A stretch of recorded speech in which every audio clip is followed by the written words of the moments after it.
Hello friend, आज हम एक क्वेश्चन डिस्कस करेंगे जो IT JEE advance differential equation में आया हुआ क्वेश्चन है। क्वेश्चन हमारा ये है कि let f R plus to R be a differentiable function satisfying f x is equal to e plus one minus x l N x by e plus one to x f of t into d T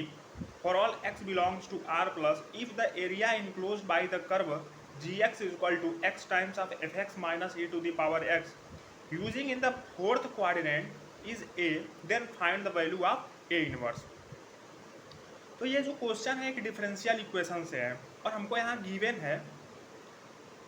F x is equal to e plus one minus x l N x by e plus one to x f of t into d t.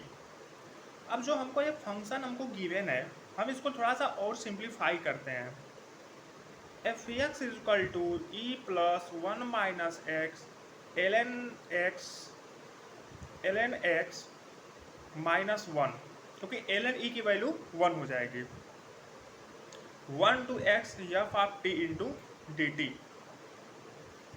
एक step अगर और हम simplify करें तो ई plus one से यहाँ multiply करेंगे तो l N x minus one minus x से करेंगे minus x l N x plus x minus x plus one to x f of t into d t. अब हम यहाँ पे हम देख रहे हैं कि हमको यहाँ पे एक इंटीग्रेटिंग टर्म आया हुआ है डेफिनेट इंटीग्रेशन का, और बाकी यहाँ पे सब सेम है। यानी कि अगर हम यहाँ पे इसको सिंप्लीफाई करना है हमको, तो हमको यहाँ पे डिफरेंशिएट करना पड़ेगा विथ रिस्पेक्ट टू एक्स, और ये जो है बाई न्यूटन लेबनीज फार्मूले से हो जाएगा। तो differentiating with respect to x we get, जब हम एक्स के रिस्पेक्ट में जब हम डिफरेंशिएट करेंगे तो जो एफ डैश एक्स होगा एल एन एक्स इसका हो जाएगा वन बाई एक्स, और minus x l N x का फर्स्ट इंटू सेकेंड, तो फर्स्ट इंटू सेकेंड का derivative plus second into first का derivative plus f of x हो गया। तो f dash x is equal to one upon x minus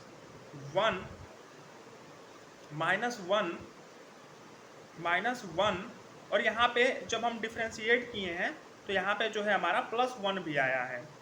तो minus one plus l N x plus f of x plus one, तो one से minus one cancel हो गया, और हमारा अब जो बचा f dash x is equal to one upon x plus l N x plus f x. अब हम यहाँ पे देखें तो जो हमारा टर्म है यहाँ पे माइनस है, तो माइनस अंदर जब हम यहाँ पे वो करेंगे मल्टीप्लाई तो one upon x minus l N x हो जाएगा, और यहाँ पे एफ एक्स। अब हम लेट क्या करते हैं कि एफ एक्स को जो है वाई लेते हैं और एफ डैश एक्स को जो है हम d y by d x लेते हैं।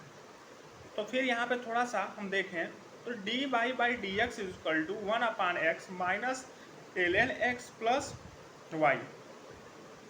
D y by d x minus y is equal to one upon x minus l N x. ठीक, यहाँ पे कुछ ये हुआ। हम क्लियरली देख सकते हैं कि ये जो हमारा एक इक्वेशन जो वन है ये एक लीनियर डिफरेंशियल इक्वेशन है। तो लीनियर डिफरेंशियल इक्वेशन है तो इसको हम जो मेथड हमारे पास अप्लीकेबल है हम वहाँ वो लगाएंगे।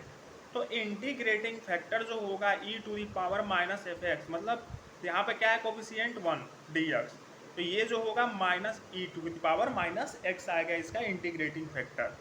तो y into e to the power integrating factor one upon x minus l N x e to the power minus x e to the power minus x into d x. हम clearly अगर यहाँ पे एक चीज़ अगर देखें तो जो हमारा y e to the power minus x है ये एक e to the power minus x l N x into d x, ये जो है एक स्वयं ही एक देखा जाए तो ये खुद में ही अपने आप का एक डिफरेंशिएशन है। तो जब हम डिफरेंशिएशन यहाँ विथ रिस्पेक्ट टू एक्स करेंगे तो ये कैंसिल हो जाएगा, वाई ई के power minus x e to the power minus x l N x plus c, ये हमको यहाँ पे टोटल मिलेगा। क्योंकि अगर यहाँ पे हम बाई पार्ट्स अगर लगाएं तो हमको हमको टर्म यहाँ पे मिल जाना है। अब हम यहाँ पे फिर देखेंगे कि c की वैल्यू हमको कैसे मिलेगा। c की वैल्यू तो हमको कहीं गिवन नहीं है, कोई कंडीशन भी नहीं है, तो हम c की वैल्यू यहाँ से निकालेंगे कैसे? हम निकालेंगे यहीं से जहाँ से क्वेश्चन स्टार्ट हुआ है। क्वेश्चन हमारा ये है कि f x is equal to e plus 1 minus x l N x by e plus 1 to x f of t into d t. अब क्लियरली हम यहाँ पे अगर एक चीज़ ऑब्जर्व करें तो अगर हमें कुछ ऐसा हमको कंडीशन हमको यहाँ से निकालें कि जहाँ पे हमको कुछ मिले, तो फिर मेन हमारा जो इस फंक्शन में हमको गिवन है वो डिफरेंशिएशन, मतलब जो डेफिनेट इंटीग्रेशन है, हमको यहाँ पे गायब इसको करना पड़ेगा। इसके लिए हम क्या करें, अगर यहाँ पे हम x इक्वल टू 1 अगर रखें तो जो प्रॉपर्टी होती है कि a टू a या एफ डी एस जो होता है इसकी वैल्यू 0 हो जाती है। अपर लिमिट लोअर लिमिट जब सेम हो इसकी वैल्यू 0 हो जाती है, तो ये हमारा यहाँ पे गायब हो जाएगा। तो हम देखेंगे कि एफ ऑफ 1 की वैल्यू 1 आएगा, और इसका मतलब क्या होता है कि x इक्वल टू 1 है और y क्या है, e है। बस सिंपली हमने ये यहाँ पे निकाल लिया। तो y e to the power minus x equal to e to the power minus x l N x plus c. अब यहाँ पे रखें x equal to 1 y equal to e, e के power minus 1 equal to e to the power minus l N x की value, l n 1 की value तो 0 ही हो जाएगी, और c की वैल्यू फाइनली हमारा 1 हो जाएगा। तो y e to the power minus x e के power minus x l N x plus 1, ये हमारा होगा। अब हम यहाँ एक चीज़ देखें कि y इक्वल टू हमने एफ एक्स लिया है, तो y equal to f x लेने का मतलब ये हुआ कि जो y इक्वल टू है, हम इसको एक बार और थोड़ा टर्म देखें तो इसको हम l N x plus E to the power x लिख सकते हैं, और y क्या है हमारा एफ एक्स है, तो f x equal to L N x plus E to the power x हो गया हमारा। अब हमारा टोटल ये जो फंक्शन बना है f of x equal to L N x plus E to the power x है। यहाँ सिंप्लीफाई हमने किया है, यहाँ पे जब e to the power minus x को 1 बटा में लेके आए हैं, तो f x equal to L N x plus E to the power x, हमारा जो टर्म यहाँ पे आया F x equal to L N x plus E to the power x, हमारा यहाँ पे जो टर्म क्या आया F x equal to L N x plus E to the power एक्स। अब हमको निकालना है यहाँ पे क्या है, g x equal to, second जो है g x equal to x times f x minus e to the power x, और इसकी जो वैल्यू है हमको फोर्थ कोऑर्डिनेट में हमको चाहिए। तो जी x equal to x f x minus x e to the power x, और एफ एक्स की वैल्यू क्या है L N x plus E to the power x, तो ये जो होगा x times x f x, जी का मतलब जी टाइम्स का मतलब एक्स एफ एक्स, ये है पूरा,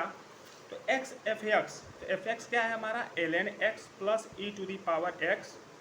minus x e to the power x. तो यहाँ एफ एक्स जो है x l N x plus E to the power x x minus x e to the power x, clearly देख सकते हैं कि ये टर्म हमारा कैंसिल हो जाएगा, और जी ऑफ एक्स जो है एक्स एल एन एक्स आ जाएगा। अब क्वेश्चन में हमारा ये गिवन है कि जो हमारा जी एक्स यहाँ जो टर्म आया है इसको हमको फोर्थ कोऑर्डिनेट में हमको इसकी वैल्यू बताना है कि इसका हमको क्या एरिया होगा।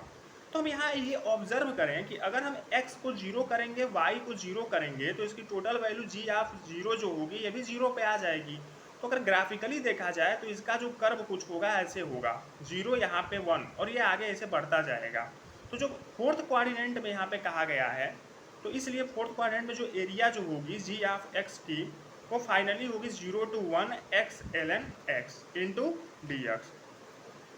अब हम यहाँ क्लियरली देख सकते हैं कि फिर हमें यहाँ पे जो है इंटीग्रेशन बाय पार्ट्स का जो है हेल्प लेना पड़ेगा। तो यहाँ पे इसको फर्स्ट लें, यहाँ पे इसको सेकंड फंक्शन लें, तो जी एक्स इसको अब लिखने की ज़रूरत ही नहीं है, फर्स्ट इंटू सेकेंड का इंटीग्रेशन। तो फर्स्ट क्या है हमारा ये है, सेकंड क्या है एक्स का square by 2, first into second का इंटीग्रेशन माइनस सेकेंड का derivative 1 by x into second का इंटीग्रेशन पूरे का इंटीग्रेशन डी एक्स dx हो गया बराबर ln x into x square by two minus x cancel हो जाएगा x by two into d x. फिर ये जो होगा ln x into x square by two minus x square by four, और पूरे का कितना है 0 to 1। अब हम क्लियरली यहाँ देख सकते हैं कि अगर हम 1 यहाँ पे करेंगे तो इसकी वैल्यू जो है 0 हो जाने वाली है, और जब अपर लिमिट जब हम 1 रखेंगे, थोड़ा सा अगर ऐसे देखा जाए तो ln 1 इंटू 1/2, बस कुछ है नहीं, बस सिंपल हम कैलकुलेशन कर रहे हैं यहाँ पे। फिर लिमिट यहाँ लगाएंगे तो 0 माइनस 0 कुछ आ जाएगा, तो क्लियरली जो है हमारा यहाँ पे जो हमको मिलेगा -1/4 जी ऑफ एक्स की वैल्यू, और जी ऑफ एक्स है क्या, ए है, तो ए की वैल्यू अगर -1/4, चूँकि एरिया है तो एरिया का भी निगेटिव होता नहीं है, तो ए इज इक्वल टू 1/4, तो इसलिए हमसे पूछा क्या है, ए इनवर्स की वैल्यू पूछा है, तो ए इनवर्स की जो वैल्यू होगी 4 हो जाएगी। तो इसलिए जो हमारा करेक्ट यहाँ पे जो ऑप्शंस होंगे, जो ए इनवर्स की वैल्यू ये हमारा 4 होगी, यही इसका आंसर हो जाएगा। तो इस क्वेश्चन में बस हमको यही था कि हमको एक ऐसा डिफरेंशिएबल फंक्शन हमको गिवन था जो कि अपने साथ डेफिनेट इंटीग्रेशन भी रखा था, और फिर उसको हमने सॉल्व यहाँ पे किया है, और फिर सॉल्व यहाँ पे स्टेप में करने के बाद हमने उसको एक लीनियर डिफरेंशियल इक्वेशन में रखा। फिर लीनियर डिफरेंशियल इक्वेशन के बाद जब हमने इसको सॉल्व किया तो फिर एक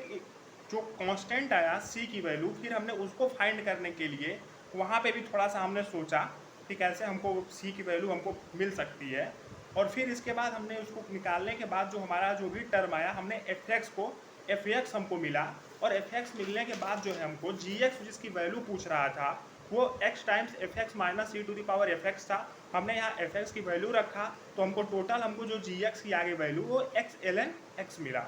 और फिर एक्स ln x के बाद जो है हमने जो है सिंप्लीफाई किया, जो भी हमको कर्व था जैसे पूछ रहा था फोर्थ कोऑर्डिनेट में, हमने थोड़ा सा ऑब्जर्वेशन किया कि यहाँ पे 0 अगर रखें तो हमारी फंक्शन क्या होगी, तो हमको एरिया मिल गया 0 to 1। फिर हमने दोबारा जो है इंटीग्रेशन बाई पार्ट से लगाया, फर्स्ट इंटू सेकेंड का डेरिवेटिव, और फिर हमने ऐसे जो है इसको सिंप्लीफाई किया, देन हमारा आंसर जो है -1/4 आया, जो कि एरिया निगेटिव नहीं होती इसलिए इसका आंसर 1/4 होगा। और फिर हमने आसानी से जो है इस क्वेश्चन को सॉल्व कर लिया। इस क्वेश्चन में बस थोड़ा सा एक डेफिनेट इंटीग्रेशन था, चूँकि थोड़ा सा हमको वहाँ पे माइंड लगाना था, और इस क्वेश्चन में कुछ नहीं था। तब तक के लिए थैंक्स।